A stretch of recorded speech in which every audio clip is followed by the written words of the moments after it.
In today's surprise, the wrestling media made a story where there wasn't one. As the day before the ESPN article for CM Punk came out, which was June the 15th, you had various wrestling websites from the PW Torch to not Pro Wrestling Insider, but Wrestling Observer, preparing everybody for this nuclear bomb that was going to be dropped on AEW just days before Collision. And then the interview came out and it was barely anything. So we're going to talk about this because the wrestling media, in their ever increasing desire to be relevant, has repeatedly done things that make no sense. Like trying to make this sound like it was going to be a huge deal that was going to, cause rifts in the company. So it all began with Wade Keller. As usual, you find the most gossipy man possible and you listen to him if you want dirt. Wade Keller says, quote, "I am under the impression between now and Saturday, there's going to be something that comes out that media-wise that is not going to help matters, probably. I don't mean to be cryptic, but I haven't heard the details or seen enough to say much, but yeah, I just don't know. I just think it's going to be one of those weeks. I'll put it that way. From what I've been hearing behind the scenes in AEW, it's just going to be one of those weeks. It's just going to be one of those weeks, guys. One of those weeks to do what? Who knows? But once Wade Keller broke it down, once he said something, now all of a sudden, other people have heard stuff. And, well, now it's all over the board. Dave Meltzer says, talent that I've talked with, keep in mind these are all people who haven't signed NDAs, are far more negative on Khan than Punk, but are negative on both right now. It's basically we already know Punk, and it's at this point, if it causes any problems, it's Tony's fault. Now, this is on the Wrestling Observer newsletter board.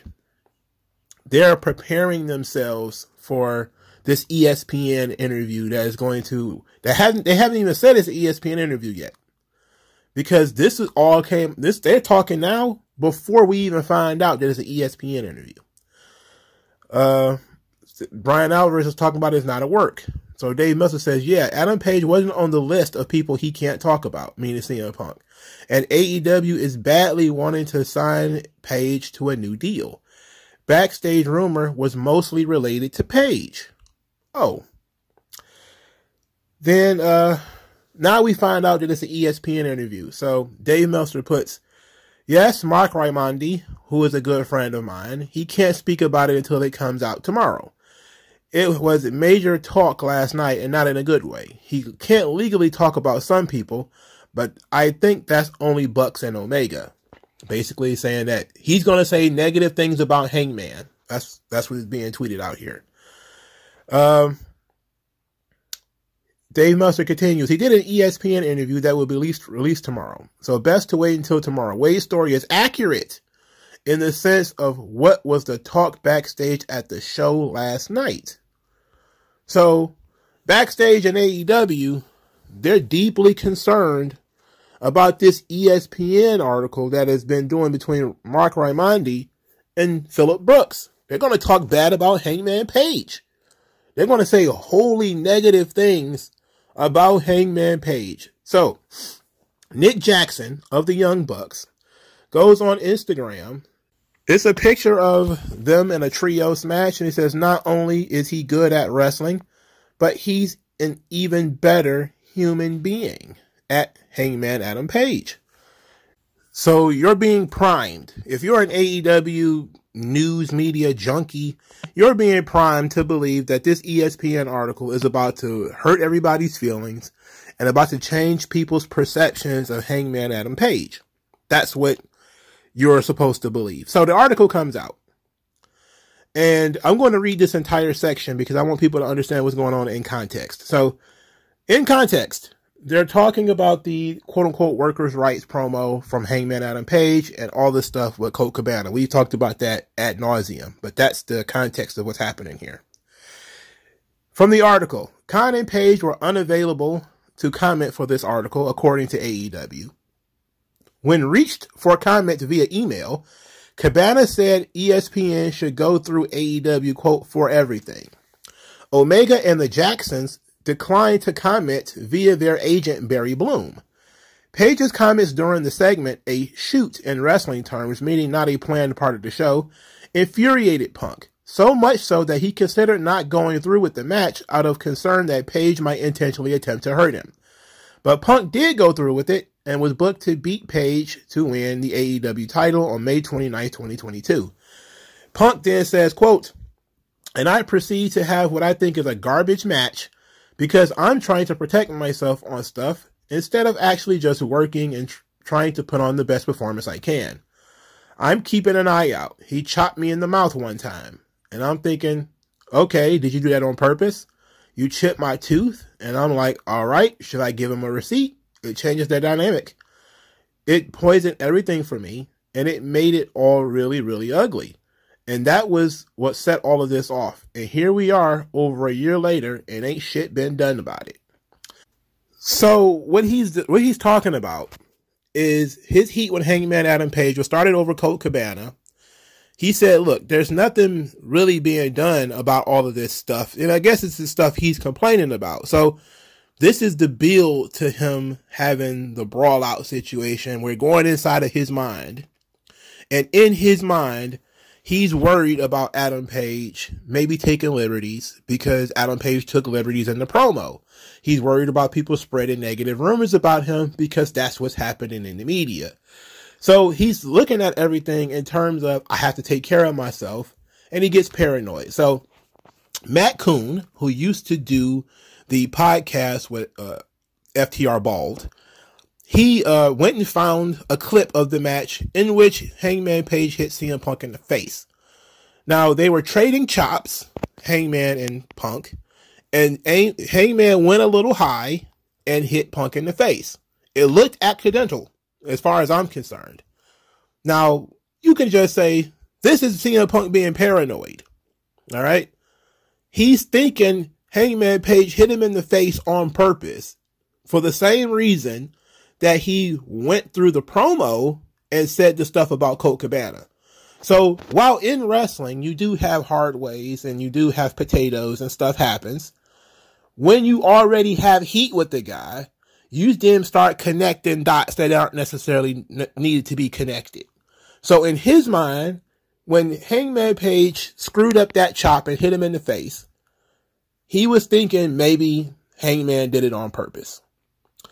So that's the most incriminating bit of this whole thing, is that he's thinking, maybe the guy chopped me in the face on purpose because he doesn't like me and I need to defend myself from this guy. So we went out there and we didn't have a good match. I don't know. It's your opinion whether you thought the match was any good or not. I don't even remember it. But that's the bulk of this thing here. Is, oh no, I don't like these guys. These guys don't like me. I complained. Nobody did anything. So now I'm paranoid. This guy chopped me in the face. Did he do that on purpose? And all of that is leading to him having an attitude, which led to the brawl out situation. So now he's going to actually do what so many people wanted him to do before, which is to apologize. So he actually apologized. He says, quote, in the ESPN article, the first thing I said to Tony when I sat down with him and spoke with him after it was, man, I'm really sorry I put you in that position. I apologize for the scrum. But when you watch that scrum, you're looking at a very, very frustrated guy who had told people that not the first time he heard all that. It's not the first time lawyers were told all that. And I was just looking for something to be done and nothing got done. So if you want something done right, you got to do it yourself. And I just didn't approach it in the right manner. But tension was high. I was very, very pissed. I was pretty much knew that I had just injured myself again. I was hurt and I was disappointed. Yeah, it's very easy for me to say I regret that. And I handled it the wrong way, 100%. So CM Punk says, look, everything that I said in the scrum, I said to Tony privately already. I've already had my attorneys talk to this guy about the spreading of the rumors and all the untrue stuff. Nobody did anything. No, so since Tony Khan won't do anything, I have to do it myself. And so it's Tony Khan's fault that the brawl out scrum thing happened, because he couldn't control his roster in the first place. It's almost as if it's exactly what everybody's been saying the entire time. Tony Khan should have handled this a long time ago. And look, I know that he's probably not meaning to throw Tony under the table here, but that's what he did. It's the only other option. It's like, hey, I did something wrong here, but I did something wrong because when I went to the people who are supposed to handle this stuff, they didn't do it. And at that point, who wouldn't be frustrated and just go handle it themselves? I mean, that's common sense. So is this the big napalm bomb that everybody thought it was going to be? No. Nope. Because everybody already knew Tony Khan didn't handle the situation correctly. And if CM Punk apologized to him way back when, who knows when this apology occurred, and then they talked it out and it's over, then it's over. Now, the other guys may still have an attitude, you know, which is very interesting that ESPN reached out to them and they had no comment. They didn't want to talk about it. See, they don't want to go on record. What they'll do is they'll whisper to the dirt sheets, which is something I really, really don't like. ESPN reached out to you to get your side of the story on this issue. You put your agent on it. Like, no, I'm not. Talk to my publicist. Like, who are you, Raquel Welch? Why do you have a publicist? You're a wrestler. I mean, it's about a situation everybody's... Never mind. Okay, we're not even going to get into that. Now, this wasn't the only thing. Now, Punk continues by saying, quote, "We are trying to move past what happened that night specifically." He says, "I don't think what happened was a big deal. This has happened in the last 10 months in hockey, in basketball, in baseball, in just about every sport. And it's covered and it's gone the next day. I think because I have injured my tricep and I've been out for so long, I think it's been exacerbated. I think it's been exacerbated by people spreading lies about the whole thing. And when in reality, my attitude is, well, shit happens. Shit happens. That's his attitude. Now, Punk has said that he's also tried to apologize to the Bucks and Kenny Omega.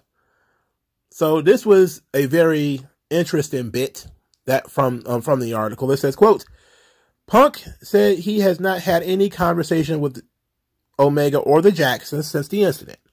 Although he has tried, he said when he has reached out, he has gotten messages, quote, messages from lawyers saying, do not contact this person. Punk said he is unclear whether those responses came at the request of legal representatives of Omega and the Jacksons or a third party." So he's tried talking to these guys. They don't want to talk to him. They put their lawyers on it. Crazy, right? So we're going to talk about before we get into that, we're going to save the whole thing about them having attorneys and their attorneys or whatever sending them paperwork saying, please do not contact me. I'm going to get a restraining order on you. I'm sorry.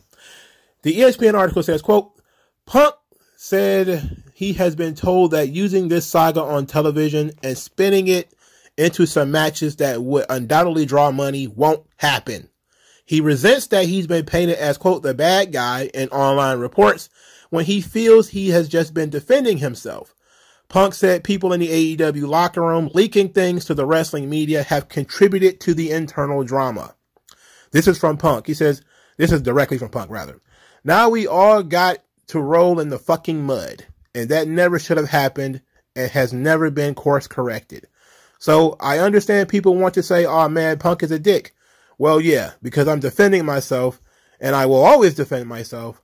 I'm open to having a full-blown fucking sit-down, powwow discussion with everybody about it, but it hasn't happened yet. And it's not because of my lack of trying." That's the word I wanted to really emphasize. That he has been trying to, he's baby-facing himself, essentially. Hey, I'm willing to go out and help and try to talk to you guys and see what's going on. But when I reached out to you, I was told, please do not contact this person. Please do not contact this person. He's got a restraining order on you. Oh my God.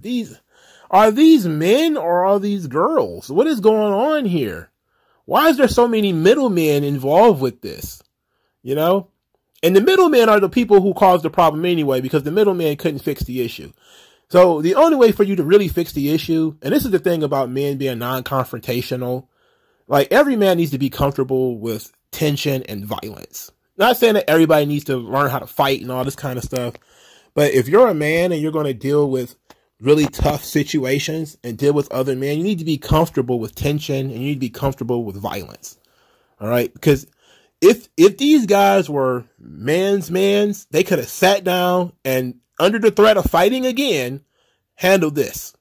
All right? But since everybody's like, oh, I don't want to deal with it, and they're a diva, and they're just gonna, you know, flip their hair and go back to the blue corner, and you go back to the red corner, and we fight through attorneys and paperwork and all this other shit. This stuff's gonna go on forever. You know, like, it's crazy. Like, I remember being a kid, and you get into a fight with your friend. Now, because you always needed that fifth man to play basketball or something like that, you had to hash it out. You know, that was. When you were a kid, you couldn't beef for a long period of time because, you know, I can't play this game just by myself. I need somebody to pick up that second joystick. You know, I need somebody to go to the park with me. So we got to hash it out. Sorry about that. You know, my attitude, blah, blah, blah, blah, blah. Somebody humbles themselves, or you just don't humble yourself and you apologize after you play the game, you know, whatever the case may be. But there's no middleman. There's no, you know, and there's like really studies about that if you leave children alone, they will fix their own problems. Like adults are so quick to jump into a child's drama and they end up making it worse that if you actually leave it alone, the children will actually handle it themselves. In this situation, if everybody was an adult, they would handle this situation themselves. They had 9 months. You had 9 months to handle this. And here it is nearly a year later. And these guys are still sniping at each other in the media. And Dave Meltzer and his goons, well, and Wade Keller, who is not necessarily a Meltzer goon, but he ain't far from it, is still propagating this. Oh boy, CM Punk's about to blow up everything again. It's like, what? Can't we even look at the thing first before you start telling me what's in it? And then lying about what's in it, which is even worse than telling me about it, is lying about it. You sack of garbage. So now the interview has come out. It's not nearly as bad as everybody's making it out to be. And Meltzer says this: there is a key point here. The story in the locker room came from someone who knew the complete interview and everything that was said, not what was published. This is what the talent knew. Nobody had any idea what would be the published in the story. I have super respect for Mark. Consider him a friend. And in a story like this, you're probably talking about a long conversation and you pick the quotes that fit into what you want to be to make the story. Oh my God, that's awfully written. It is not every quote, and probably not even 1/5 to 1/10 of every quote. Mark himself is going to be determined to write what he perceives is accurate, and thus, if he perceives something as not accurate, whether it was said or not, he's not going to put it into the story. He was there to write an accurate story in his mind, not bury anyone he felt was being buried undue. I've never talked to him about the specifics of the story written, but he does read, and he certainly would have a better idea of it than almost all posters here on his message board and almost any media. If this was WWE, there would be a media rep who would know everything that was said. In AEW, in this case, I don't know if there was. Only that in every AEW interview I've done, there was never a media rep. However, for whatever reason, there were people who did know what was said. Nobody in AEW, in theory, would know what Raimondi would print or what quotes he would use until the moment the story breaks. Raimondi is the very opposite of a guy looking for inflammatory quotes for hits. He is a reporter determined to write the most accurate story. He's writing a book about wrestling, and he went to most PWG shows over the last 6 or 7 years, maybe longer. He would not bury somebody if he thought it was unfair, and wrote the fairest story he could. I can only imagine the pressure he had on this one, given all the stuff that was out there before his story was even done. That put him in a terrible position.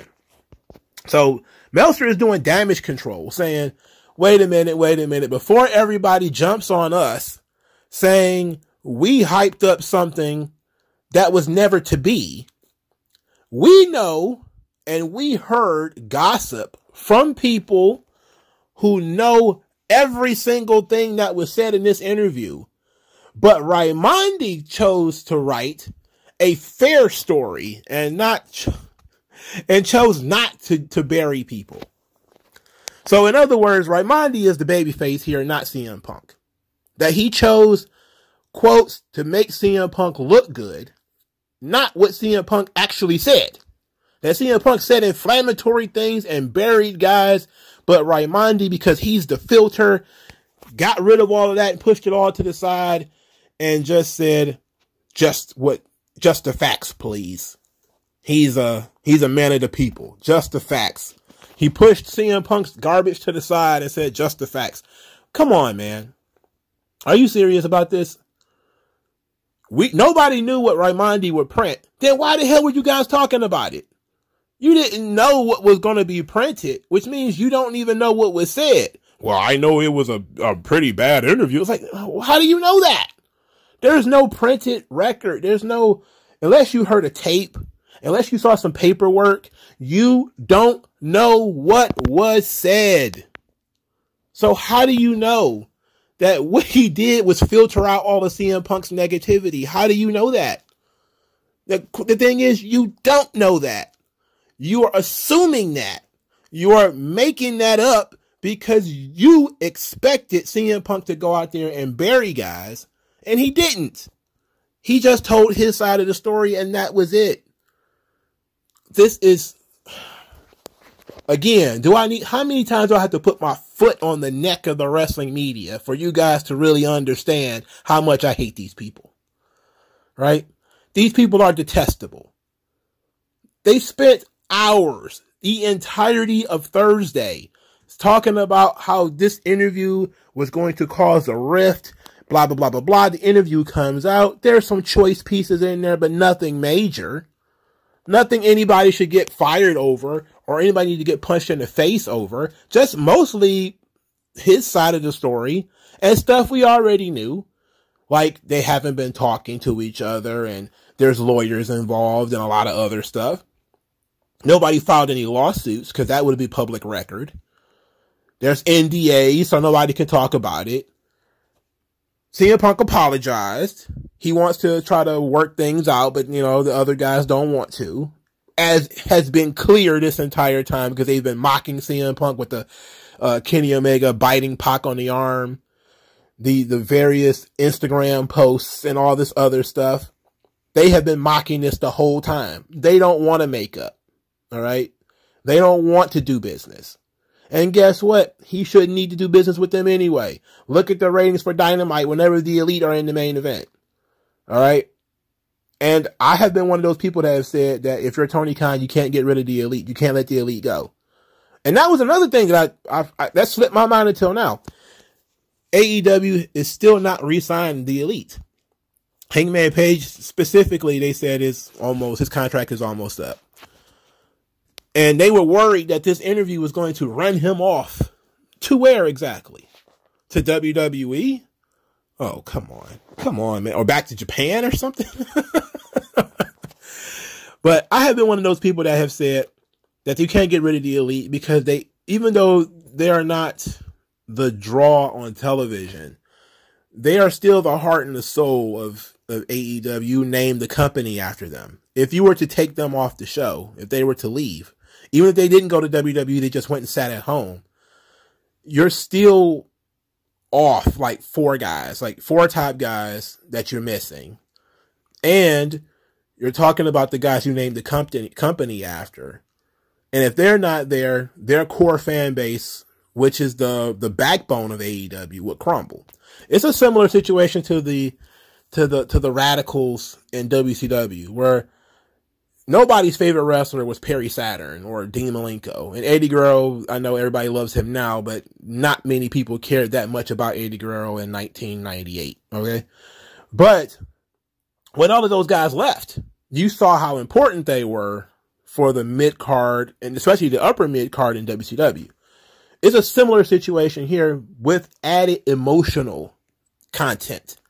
Like, to us, a house is a house, but to somebody, they grew up in that house. They were raised in that house. It has great emotional value to them.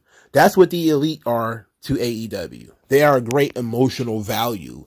They represent something that is not just 3 letters. So you can't just be hardcore businessman, get rid of these guys. You know, it works in theory, but it won't work in practice. In practice, you'll probably piss off the entire fan base. They'll say, what the hell is going on here? Why did you do this? And then you'll have more of a civil war than you got going on in your fan base right now. So it's best for you to just sign the Bucks and Omega to a contract and try to make them happy. And I guess that's what this collision thing is all about. But you got to get these guys under control with their whispering to the media. You know, you got to get... I'm surprised CM Punk even still wants to work at this place. He must be making a lot of money if he wants to still work at this place. And these guys have been talking trash about him even after their suspension, when they're not supposed to be making references or talking about him.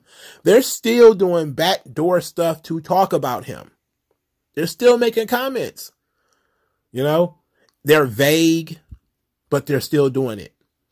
They still have their friends in the media priming people saying, oh, CM Punk's about to do his thing again. Oh boy, it's about to be one of those weeks. And then when you read it, it's mild criticism of these guys, and Punk saying, I was thinking that the guy tried to hurt me for no reason, just like the guy tried to embarrass me for no reason. I'm thinking, okay, well, if he will cross the line verbally, he'll cross the line physically. And I'm saying to myself, that makes sense. If you were CM Punk, you would connect those 2 dots.